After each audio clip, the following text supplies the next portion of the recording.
Hi students, I'm Prakash, academic adviser, Master Minds. చాలామంది students మనసులో ఉన్నటువంటి చిన్న చిన్న సందేహాలండి క్రాష్ బ్యాచ్కి సంబంధించి. సో కోచింగ్ ఎప్పుడు స్టార్ట్ అవుతుంది, ఎప్పుడు ఎండ్ అవుతుంది, ఎలా కోచింగ్ ఇస్తారు, వీటన్నిటికి సంబంధించినటువంటి డౌట్స్ క్లారిఫై చేద్దాం అనే ఉద్దేశంతో ఈ చిన్న వీడియో ద్వారా మీ ముందుకు వస్తున్నామండి. సో క్రాష్ బ్యాచ్ అయితే మన ఆర్గనైజేషన్లో జూలై 15నే కమెన్స్ చేస్తున్నామండి. జనరల్గా క్రాష్ బ్యాచ్ ప్రతిసారి అయితే ఎప్పుడు స్టార్ట్ అవుతుందంటే ఆగస్ట్ 1 ఆర్ 2 రిజల్ట్స్ వస్తాయండి. ఆగస్ట్ 5 కల్లా మేము క్రాష్ బ్యాచ్ కమెన్స్ చేస్తాం. కమెన్స్ చేసి అక్టోబర్ 15 ఆర్ 20 కల్లా సిలబస్ కంప్లీట్ చేయడం జరుగుతుంది. మరి ఈసారి జూలై 15నే మనం బ్యాచ్ కమెన్స్ చేస్తున్నాం. మరి సిలబస్ కంప్లీషన్ నార్మల్గా అయితే అక్టోబర్ 15 to 20 అవుతుందండి. ఈసారి ఇంకొక 5 to 6 డేస్ ఎర్లీగా అవ్వచ్చు అంతే. అదేంటి సార్, కమెన్స్మెంట్ డేట్లో 15 డేస్ డిఫరెన్స్ ఉంది, మరి ఎండింగ్ డేట్లో 5-6 డేస్ మాత్రమే డిఫరెన్స్ ఎందుకని? ఈ డౌట్కి నేను క్లారిఫికేషన్ ఇస్తాను. ఫస్ట్ ఆఫ్ ఆల్, అసలు మేము క్లాసెస్ ఎలా కండక్ట్ చేయబోతున్నాం? జూమ్ ప్లాట్ఫామ్ ద్వారా కండక్ట్ చేయబోతున్నాం అండి. సో ఆల్రెడీ మాకు జూమ్ ప్లాట్ఫామ్ మీద క్లాసెస్ కండక్ట్ చేసిన ఎక్స్పీరియన్స్ ఉందండి. గడిచిన 1.5 month నుంచి మా సిఏ ఫౌండేషన్ స్టూడెంట్స్కి, సిఏ ఇంటర్ స్టూడెంట్స్కి, థౌజండ్స్ ఆఫ్ స్టూడెంట్స్కి హండ్రెడ్స్ ఆఫ్ బ్యాచెస్ జూమ్ ప్లాట్ఫామ్లో ఆల్రెడీ కండక్ట్ చేస్తున్నాం. This is not new for us. ఇనీషియల్గా జూమ్ ప్లాట్ఫామ్లో కండక్ట్ చేసినప్పుడు మేము కూడా చాలా టెక్నికల్ ఇష్యూస్ ఎదుర్కొన్నామండి. బట్ ఇప్పుడు ఎనఫ్ ఎక్స్పీరియన్స్ వచ్చేసింది. స్టూడెంట్స్ ఎలాంటి పరిస్థితుల్లో స్టూడెంట్స్ ఇబ్బంది పడతారు, దాన్ని ఎట్లా ఓవర్కమ్ అవ్వాలి, అన్నీ కూడా మాకు ఎనఫ్ ఎక్స్పీరియన్స్ వచ్చేసింది. ఆ ఎక్స్పీరియన్స్ని బేస్ చేసుకుని మీ క్లాసెస్ కండక్ట్ చేయడం జరుగుతుంది. How many days will it take to finish syllabus in crash batch? It's a wonderful question అండి. ఈ ఒక్క క్వశ్చన్ కనుక నేను ఆన్సర్ చేస్తే చాలామంది డౌట్స్ నేను ఆన్సర్ చేసిన వాడిని అవుతాను. With respect to allotted hours మనం చూస్తే 550 అవర్స్ అండి. ఒక గ్రూప్ 1 క్రాష్ బ్యాచ్కి 550 అవర్స్ కావాల్సి ఉంటుంది. గ్రూప్ 2 క్రాష్ బ్యాచ్కి 550 అవర్స్ కావాల్సి ఉంటుంది. Sir, how you are able to arrive at this figure? ఇది ర్యాండమ్గా వచ్చిన ఫిగర్ కాదండి. సో ఎవ్రీ ఇయర్ మేము 8 క్రాష్ బ్యాచెస్ నడుపుతామండి. 4 group 1 and 4 group 2. Every year 8 crash batches నడుపుతాం. ప్రతి క్రాష్ బ్యాచ్ స్టార్ట్ అయ్యే ముందు అలాటెడ్ అవర్స్ ఇస్తామండి. క్రాష్ బ్యాచ్ అయిపోయిన తర్వాత ఏం చేస్తామంటే మనం ఇచ్చిన అవర్స్ ఎంత, యాక్చువల్గా ఎన్ని అవర్స్ పట్టింది, యాక్చువల్గా అవర్స్ కొంచెం ఎక్కువ పట్టింది అనుకోండి, ఆటోమేటిక్గా అలాటెడ్ అవర్స్ ఇంక్రీజ్ చేయడం జరుగుతుంది. సో యాక్చువల్గా అవర్స్ కొంచెం తక్కువ టైంలో అయిపోయింది అనుకోండి, అలాటెడ్ అవర్స్ని రెడ్యూస్ చేయడం జరుగుతుంది. ఈ విధంగా ప్రతి బ్యాచ్కి కూడా అలాటెడ్ అవర్స్ రివ్యూ చేసుకుంటూ ఉంటామండి. అలా ఎన్నో బ్యాచెస్గా రివ్యూ చేసిన తర్వాత వచ్చినటువంటి ఫిగర్ 550 అవర్స్. నేను బేస్లెస్గా మాట్లాడట్లేదు, డెఫినెట్గా ప్రాపర్ బేస్తోనే మాట్లాడుతున్నాను. 550 అవర్స్ కంటే తక్కువ గంటల్లో గనక నేను సిలబస్ కంప్లీట్ చేస్తే నేను కాంప్రమైజ్ అవుతున్నానని అర్థం. మీకు ప్రాపర్ క్వాలిటీ ఆఫ్ కోచింగ్ ఇవ్వట్లేదు అని అర్థం. సో అలాంటి క్వాలిటీ కాంప్రమైజెస్ మా ఆర్గనైజేషన్లో ఉండవు. We can not conduct classes for 11 hours a day. ఇందాక చెప్పాను, ఆగస్ట్ 5th బ్యాచ్ కమెన్స్ అయ్యి October 15th or 20th syllabus అయిపోతుందని చెప్పాను.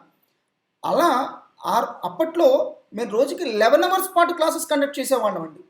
ఇప్పుడు 11 hours కండక్ట్ చేసే పరిస్థితి ఉండదండి. సార్ ఏముంది సార్, జూమ్లో కండక్ట్ చేయొచ్చు కదా, పాసిబుల్ అవ్వదండి. సో చాలా టెక్నికల్ ఇష్యూస్ ఉంటాయి. సో స్టూడెంట్స్ చాలా సఫర్ అవుతారండి. ఈవెన్ 9 hours కూడా చాలా ఇబ్బంది అండి. సో తెలియని వాళ్ళు అనాల్సిందే 9 hours కంఫర్టబుల్గా వినొచ్చని. అంత ఈజీ కాదండి. జూమ్ ప్లాట్ఫామ్లో 9 hours మీరు క్లాసెస్ వినడం, ఐ స్ట్రెయిన్ అవుతాయండి, అన్ని ఇష్యూస్ ఉంటాయండి. సో మేమైతే ఫౌండేషన్ లెవెల్లో, సిఏ ఇంటర్ లెవెల్లో మెజారిటీ కేసెస్లో 8 hours per day నడుపుతున్నాం అంతే, 9 hours నడపట్ల.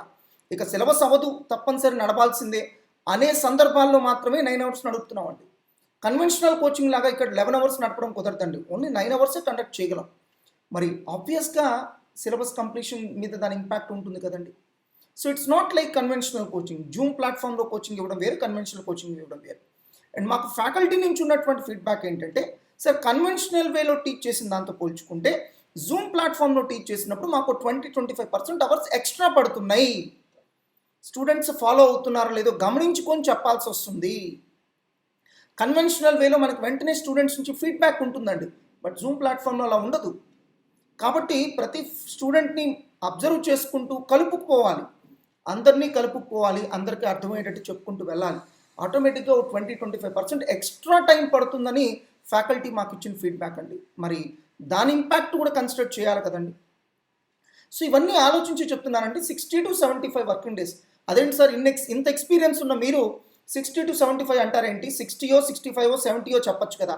అలా చెప్పానంటే నేను మిమ్మల్ని మోసం చేస్తున్నాను అర్థం. అలా మోసం చేయడం నాకు చేత కాదండి. నేను ఏది మాట్లాడినా ఫెయిర్ అండ్ ఫ్రాంక్గానే మాట్లాడతాను. నాకున్న ఆ క్రెడిబిలిటీని పోగొట్టుకునే ఉద్దేశం నాకు లేదు. సో నేను మాట్లాడానంటే ఫెయిర్ అండ్ ఫ్రాంక్గా మాట్లాడతానని స్టూడెంట్స్లో ఒక స్ట్రాంగ్ బిలీఫ్ ఉంది. దాన్ని పోగొట్టుకోనండి. బికాస్ ఎగ్జాక్ట్లీ ఎన్ని డేస్ పట్టుద్ది అనేది చాలా సిచ్యువేషన్స్ మీద ఆధారపడి ఉంటుందండి. సో కన్వెన్షనల్ కోచింగ్ని యాజ్ ఇట్ ఈస్గా జూమ్ ప్లాట్ఫామ్తో కంపేర్ చేస్తున్నానంటే అది నా అమాయకత్వం. అలా ఉండదండి. కన్వెన్షనల్ కోచింగ్ వేరు, జూమ్ ప్లాట్ఫామ్లో కోచింగ్ వేరు. నెంబర్ 2, కన్వెన్షనల్గా 11 అవర్స్ క్లాసెస్ జరుగుతాయి, ఇక్కడ 9 అవర్సే క్లాసెస్ జరుగుతాయండి. అండ్ వన్స్ క్లాసెస్ స్టార్ట్ చేసిన తర్వాత నేను ఒక టాపిక్ 10 అవర్స్ అనుకున్నానండి, మీరు ఫాలో అవ్వలేకపోతున్నారు అనుకోండి, ఏం చేయాలి? ఇంకొక 2 అవర్స్ ఎక్స్ట్రా తీసుకునైనా చెప్పాలి కదండి. అలా కాదు, నేను 60 వర్కింగ్ డేస్లో కంప్లీట్ చేసేయాల్సిందే అని టార్గెట్ పెట్టుకున్నాను అనుకోండి, అంటే క్వాలిటీ కాంప్రమైజ్ అవుతానని అర్థం. నేను 60 డేస్లోనే కంప్లీట్ చేసేస్తానని చెప్తున్నానంటే మీకు అర్థమైనా అవ్వకపోయినా చెప్పేస్తాను. సో మీకు అర్థమైందో లేదో మేము పట్టించుకోము, క్వాలిటీ కాంప్రమైజ్ అవుతున్నాము అని అర్థం. అలాంటి క్వాలిటీ కాంప్రమైజ్ అవ్వడం నాకు ఇష్టం లేదు. సో అక్టోబర్ 10th లేదా 15th అట్ మ్యాక్సిమం 20 దాకా అసలు వెళ్ళదండి. ఎందుకంటే 15 డేస్ ఎర్లీగా మనం స్టార్ట్ అవుతున్నాం కాబట్టి 10th to 15th మధ్యలో మేము కంప్లీట్ చేస్తాం. సో ఈవెన్తో మాకు ఇన్ని బ్యాచెస్ యొక్క ఎక్స్పీరియన్స్ ఉన్నా కూడా అలా పిన్ పాయింటెడ్గా చెప్పడం అనేది మాత్రం సాధ్యపడే విషయం కాదు. So of course 10th or 15th కంటే మించి ఎక్స్టెండ్ చేసే ఉద్దేశం మాత్రం లేదండి. ఆ లోపలికల్లా కంప్లీట్ చేస్తాము. సో నేను డెడ్ లైన్ చెప్తున్నానంటే క్వాలిటీ కాంప్రమైజ్ అవుతున్నట్టే అర్థం అండి. సో ఒకవేళ మీరు జాయిన్ అవ్వదలుచుకుంటే మాత్రం దయచేసి వెంటనే జాయిన్ అవ్వండి. బికాస్ నేను ఇందాక చెప్పినటువంటి ఛాలెంజెస్ ఉన్నాయండి. కన్వెన్షనల్ ప్లాట్ఫామ్ వేరు, జూమ్ ప్లాట్ఫామ్ వేరు. కాబట్టి కోచింగ్ కంప్లీషన్ మీరు అనుకున్నంత ఈజీ ఏం కాదండి. So hundreds of batches Zoom ప్లాట్ఫామ్లో నడుపుతున్నాం కాబట్టి ఆ ఎక్స్పీరియన్స్ చెప్తున్నాను. మీరు క్రాష్ బ్యాచ్లో కావాలంటే ఏదైనా సబ్జెక్ట్ వైజ్ కోచింగ్ కూడా జాయిన్ అవ్వచ్చండి. జనరల్గా మెజారిటీ స్టూడెంట్స్కి క్రాష్ బ్యాచ్ అవసరం ఉండదండి. మెజారిటీ స్టూడెంట్స్ రివిజన్ ఎగ్జామ్స్తోనే సరిపోతుంది. బట్ ఇక తప్పదు క్రాష్ బ్యాచ్ జాయిన్ అవ్వాల్సిందే అని అనుకుంటే కనుక జాయిన్ అవ్వండి. అట్లనే రివిజన్ ఎగ్జామ్స్ జాయిన్ అయ్యి మీకు కావాల్సిన 1 or 2 సబ్జెక్ట్స్ ఏదైనా కావాలనుకుంటే క్రాష్ బ్యాచ్లో జాయిన్ అవ్వచ్చు. సబ్జెక్ట్ వైజ్ కోచింగ్ ఉంది కాబట్టి. సో మాకు ఈ విషయాలన్నీ ఎలా తెలిసినాయి అంటే మేము already hundreds of batches Zoom platform నడుపుతున్నాం. దాంట్లో ఉండే ప్రాక్టికల్ ఛాలెంజెస్ ఏంటో ఎవ్రీడే మేము అబ్జర్వ్ చేస్తున్నాం కాబట్టి చెప్పగలుగుతున్నానండి. అండ్ మాకు క్రాష్ బ్యాచ్ కొత్త ఏం కాదండి. ఇయర్లీ మేము 8 క్రాష్ బ్యాచెస్ నడుపుతాం. సో ప్రతి దాని నుంచి మేము నేర్చుకుంటాం. ప్రతి దాని తర్వాత ఒక రివ్యూ మీటింగ్ జరుగుతుంది. ఆ రివ్యూ మీటింగ్లో మనం ఏమేమి చేంజెస్ చేసుకోవాలి, అలాటెడ్ అవర్స్ ఏమైనా పెంచాలా, రెడ్యూస్ చేయాలా, అన్నీ కూడా నోట్ చేసుకుంటామండి. దానికి తగినట్టుగానే ఎప్పటికప్పుడు ప్లాన్ చేసుకోవడం జరుగుతుంది. సో బేస్లెస్గా మాట్లాడే అలవాటు నాకు లేదండి. ఏదైనా మాట్లాడానంటే డాక్యుమెంటరీ ఎవిడెన్సెస్ మాట్లాడతాను. మా దగ్గర అలాటెడ్ అవర్స్ డాక్యుమెంట్ ఉంటుంది. ఏ చాప్టర్ ఎన్ని గంటల్లో చెప్పాలి, స్ట్రిక్ట్ నామ్స్ ఉంటాయి. ఈవెన్ స్టూడెంట్స్ కూడా షేర్ చేస్తామండి. అలాటెడ్ అవర్స్ స్టూడెంట్స్ కూడా షేర్ చేస్తాం. దట్ ఇప్పుడు జూమ్ ప్లాట్ఫామ్లో డౌట్స్ క్లారిఫికేషన్ కూడా మేము వదలుచుకున్నామండి. నేరుగా స్టూడెంట్స్ ఫ్యాకల్టీతో ఇంటరాక్ట్ అయ్యి డౌట్స్ క్లారిఫై చేసుకోవచ్చు. మరి అది కూడా సిలబస్ కంప్లీషన్ మీద ఇంపాక్ట్ పడుతుంది కదండి. అది కూడా మైండ్లో పెట్టుకోవాలి కదండి. సార్ ఇవన్నీ చెప్పడానికి మీకున్న అర్హత ఏంటి అని కొంతమంది అడగచ్చు అండి. 18 years of experience as an academic advisor to this organization, అది నాకున్న మొట్టమొదటి అర్హత అండి. రెండో అర్హత, గడిచిన 3 అటెంప్ట్స్లో ఓన్లీ 3 అటెంప్ట్స్ అండి, లైఫ్ టైం కాదు, మాస్టర్ మైండ్స్ లైఫ్ టైం కాదండి, ఓన్లీ 3 అటెంప్ట్స్లో సిఏ అండ్ సిఎంఏ కోర్సెస్లో మాస్టర్ మైండ్స్కి వచ్చినటువంటి ర్యాంక్స్, అంటే మా స్టూడెంట్స్ ద్వారా మేము సాధింపజేసినటువంటి ర్యాంక్స్ 180+ అండి. ఇంతకంటే ఇంకేం ఎలిజిబిలిటీ కావాలండి. అండ్ అందరికీ తెలుసు సిఏ సిఎంఏ కోర్సెస్లో ర్యాంక్ తెచ్చుకోవడం ఎంత కష్టం అనేది.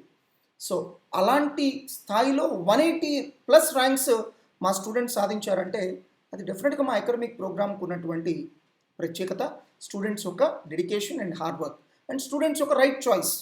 మాలాంటి ఒక కరెక్ట్ ఆర్గనైజేషన్ని చూస్ చేసుకోవడంలో వాళ్ళు కరెక్ట్గా చూస్ చేసుకున్నారు కాబట్టి మేము కరెక్ట్ రిజల్ట్స్ ఇవ్వగలుగుతున్నాం.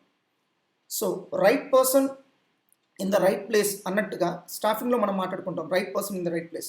అలానే ఇక్కడ కూడా ఏంటంటే so right student in a right organisation fit అయినప్పుడు ఆబ్వియస్గా ఇలాంటి రిజల్ట్సే వస్తాయండి. ఇంతకంటే ఎక్కువ అర్హతలు అక్కర్లేదని నేను అనుకుంటున్నానండి.